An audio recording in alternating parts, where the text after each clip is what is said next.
A world that works. Hey, this is Oscar Carter here in New York City. Yeah, a world that works. So, I've been having difficulty with figuring out what is the purpose. Well, I guess I know what the purpose is, but what kind of results you really get from protests. So, tomorrow morning there's a protest at our school.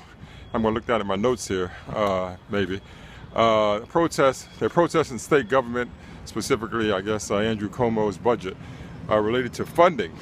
And feel the schools are underfunded. They're talking about charter schools, talking about, charter schools and backdoor vouchers, credits. I'm not sure exactly what that is, backdoor voucher credits. It even sounds funky. So anyway, and then school closing. So all that kind of relates to financing. And, the question is, you're talking about state government, they're responsible for more than schools. How do you decide to protest against inadequate school funding? You got other things you got to worry about, water quality, I guess, and your roads and your bridges and all that stuff is tax supported, and I'm sure there's a million other things that haven't even mentioned.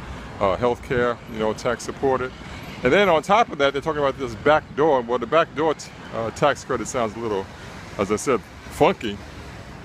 But if we take care of the schools, don't close the schools, or don't open up new schools, then you're talking about more taxes. So how do you figure all that out? How do you make that work?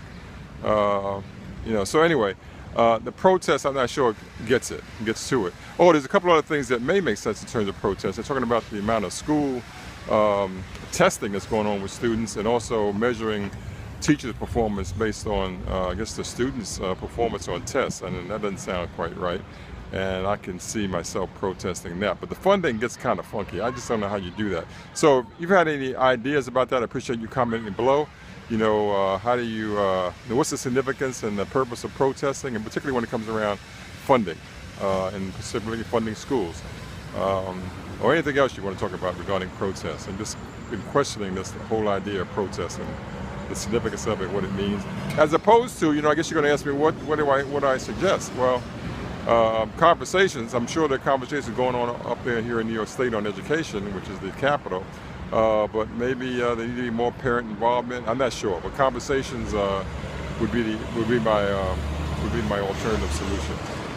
Just to the protesting, I'm not sure that gets the job done. All right, this is Oscar Carter in New York City, a world that works.